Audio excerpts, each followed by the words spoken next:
Masroor, thank you for doing this. I appreciate it. The first question is the easiest and the hardest, but I've looked at your background and I think it might be the hardest. But how did you accidentally fall into franchising? What's your franchise backstory? Honestly, it started with my mom finding an article in the newspaper for Sears garage doors in the Houston Chronicle. And, just franchising. I know there's a playbook, I know there's some brand recognition. And at the time with Sears, they were a powerhouse and, just decided to take the chance on it. So your mom finds this article, which either that's proof that PR advertising works. So kudos to your mom for making everybody like me look great. And so she finds this business opportunity. What were you doing at the time, and what was the trigger that made you say maybe I want to buy a franchise? I was at Ernst& Young, year one, right out of college. I was at the Ernst& Young is a public accounting firm. The year was 2000, early 2009, and just things were interesting at that time. The world economic crisis was going on. I was being shifted around between clients. Some of my clients were United Airlines and other large oil and gas companies around Houston, and things just weren't looking good. Companies was having layoffs, and I didn't get laid off. But it was like fewer people, same amount of work. And this opportunity was found in the paper. I ignored it. I revisited it, and I was at a discovery day with Sears garage doors not too, I think it was Labor Day, before or after Labor Day of 2009. That's crazy. Yeah, I mean, I started our company in March of 2008, and some people looked at me and said you're insane for doing this, but I said, or am I smart? Because if I'm going to make a leap, I do it now. And then similarly for you, like if I were to pull every franchisee that eventually made the decision to go into this, it tends to be some sort of turbulence in their life or their career that makes them say, well, maybe I would like to be in charge of outcomes. So you go through Discovery Day, you buy into it. Was it a whirlwind? Like obviously franchising today, but take me through, like, you've now opened up your doors and you're now a franchise owner. Um, it was me and one tech that I had found, online through the job boards, and our phone rings, first customer, Sears garage doors, how can I help you? And he's like, I'm stuck in my garage and I need some help. And we fire him out, we send out a tech, and he comes back with some money, and that was day one. And we did $1 million our first year in revenue, Crazy. and then expanded into other markets, around Houston, sub-markets, Beaumont, Lake Jackson, North Houston, San Antonio. And in 2016, I wanted to diversify. And my wife and I went to New York City and saw the Halal guys that was introduced to us by Siri. Siri was kind of new back then. So what's the best place to eat in New York City?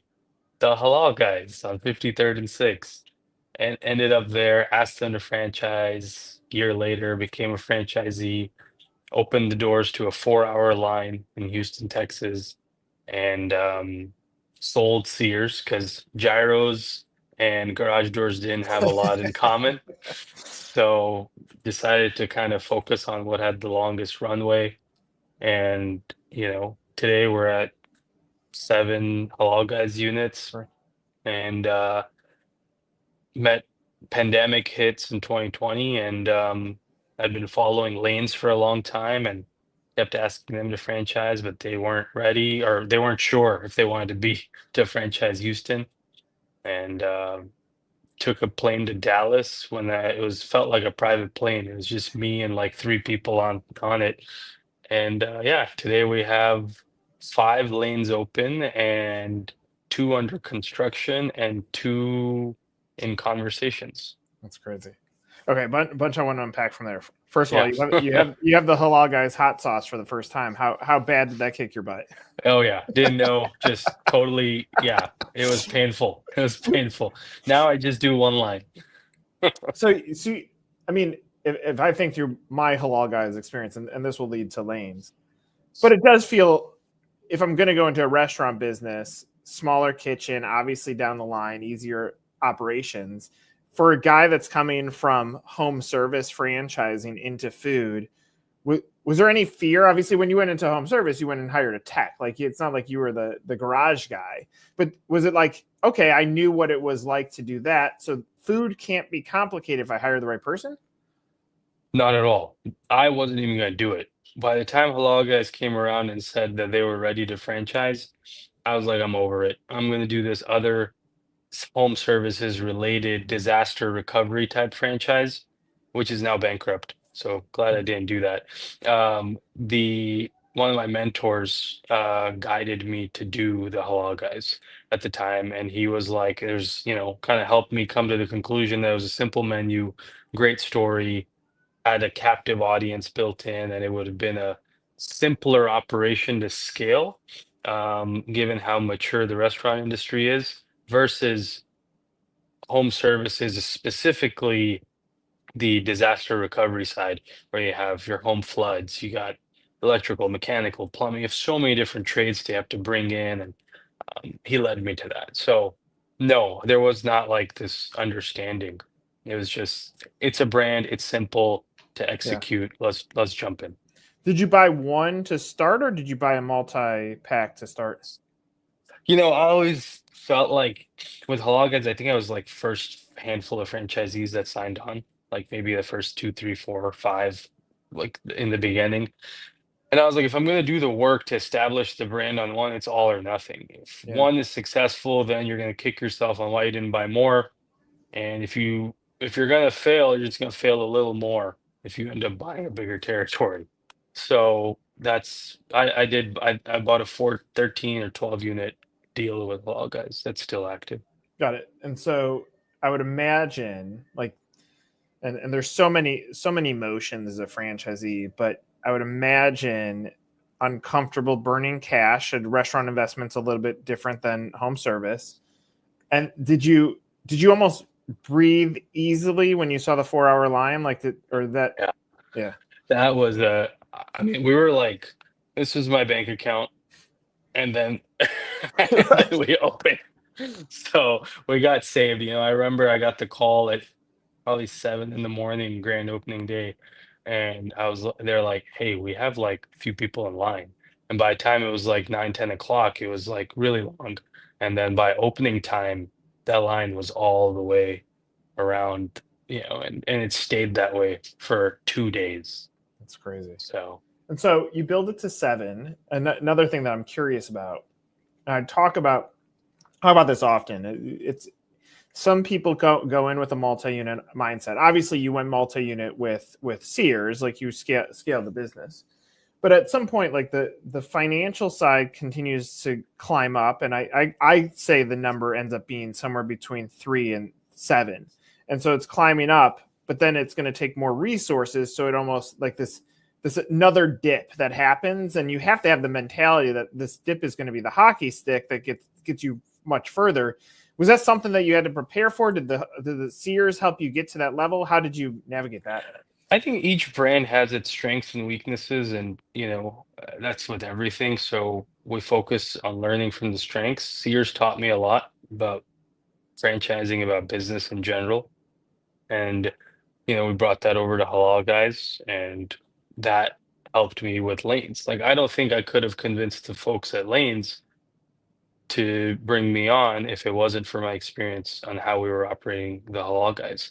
So uh, I didn't have this mindset. I think when you sign a multi-unit deal, everyone around me wanted to, the whole contract is geared to scaling and being multi-unit. It wasn't even a choice. It was like, so for me, the mindset was, if we're going to be successful, we're going to double down and just carry this all the way through. And if we're not, we won't be. So eh, like, that was the multi-unit mindset was going in right from the beginning. Yeah, you said, if I'm going to do this, why would I not go all into it? Even though Yeah. that meant mentally you had to battle through the first tranche, which was, my bank account is decreasing until I get this restaurant open, because you're going to bleed cash on the build out. So you build it up to 7. You obviously then you're going into Lanes. before I go into Layne's story, just out of curiosity, you go very young into franchising. You make $1 million in your first year gross revenue. That's, for anybody watching, that's not magically drops to the bottom line. Like, there's cost of operating business.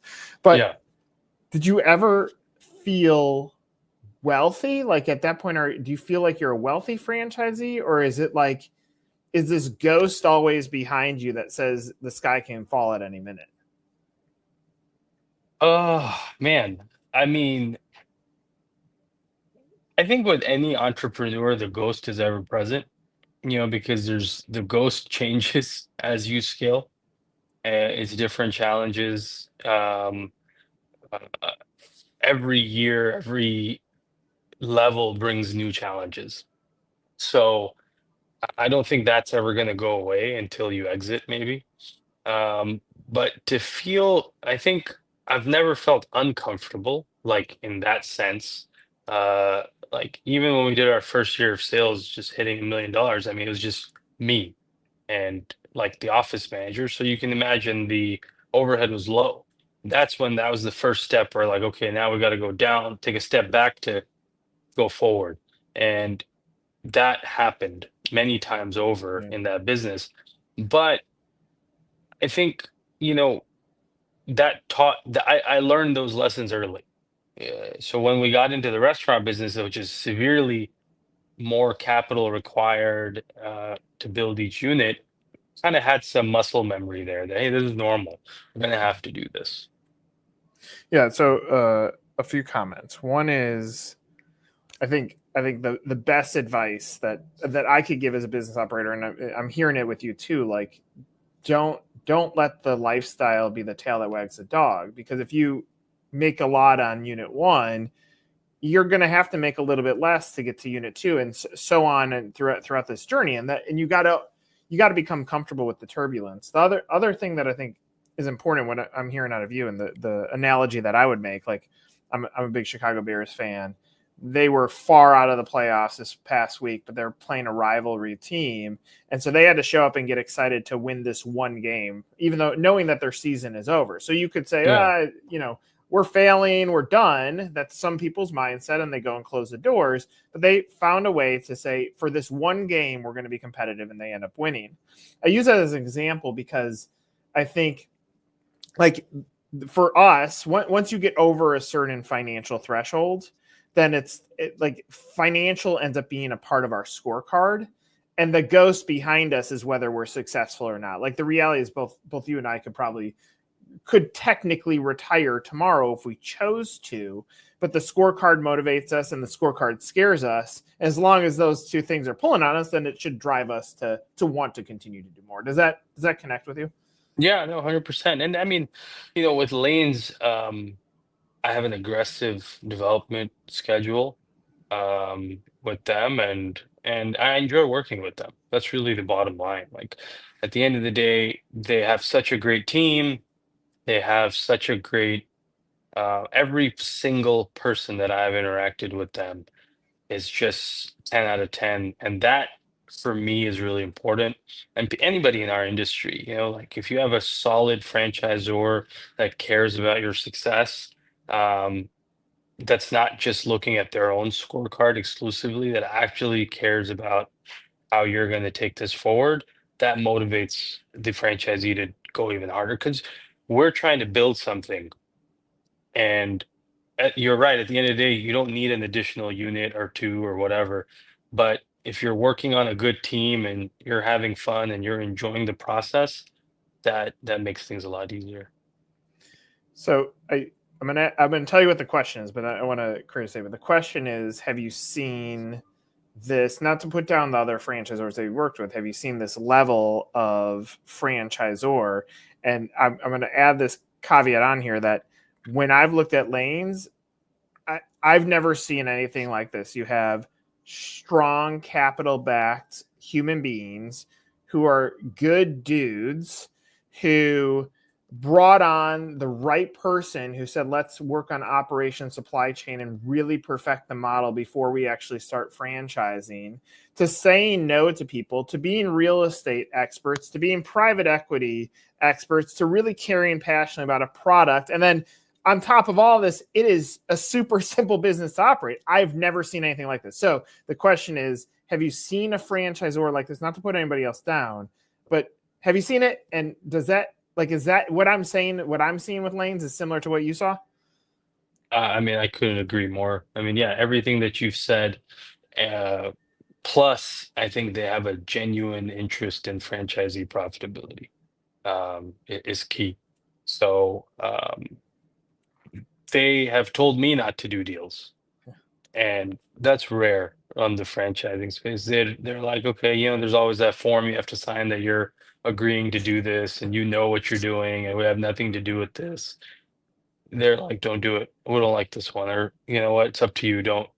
They're not dying for unit count.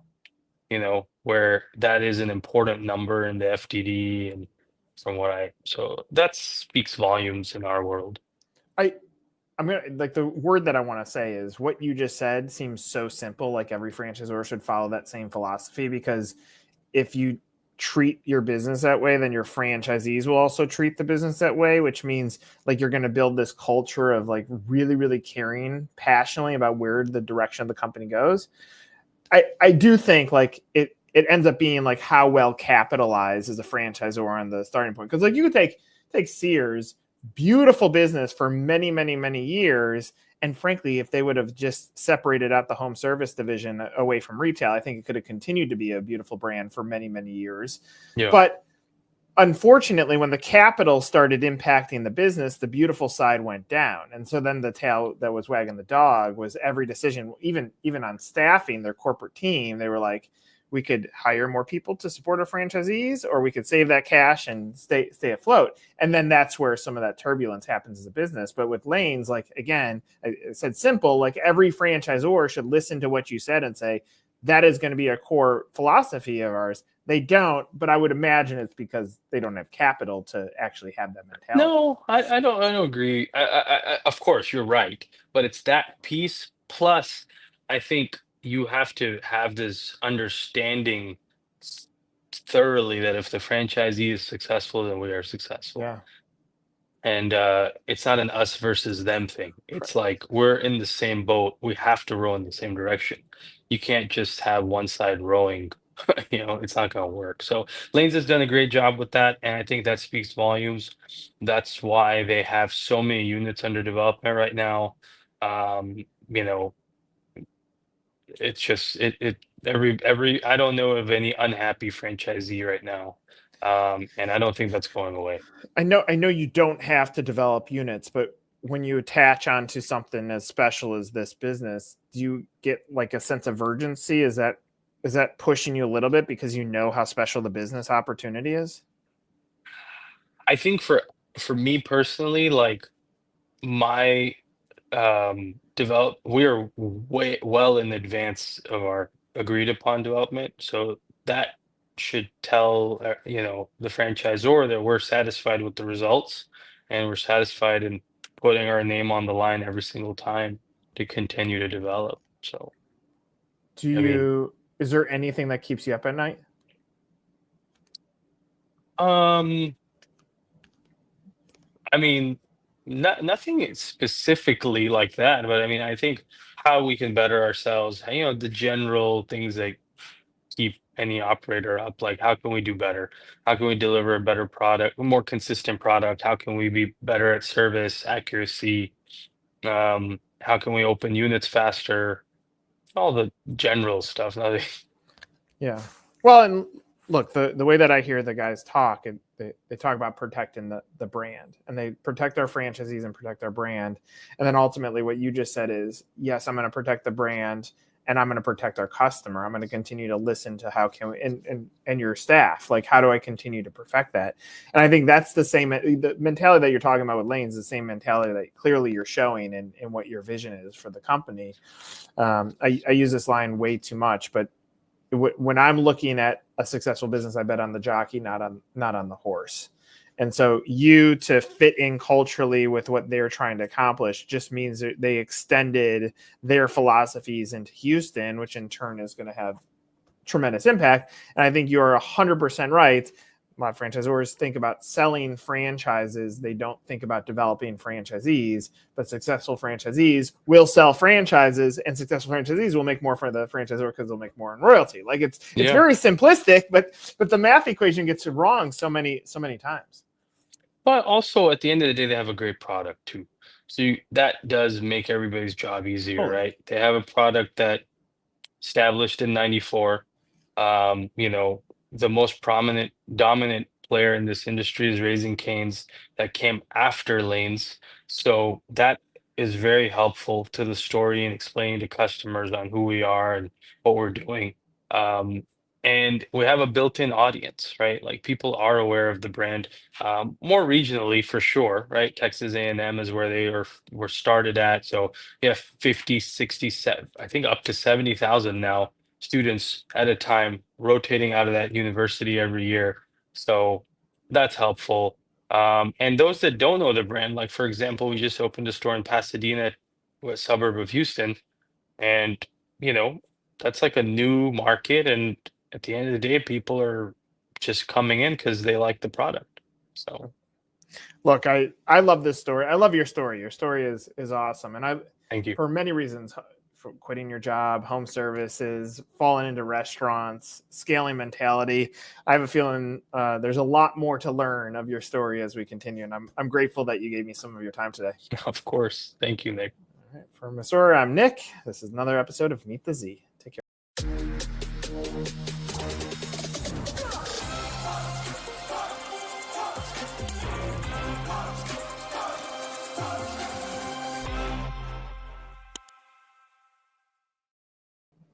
So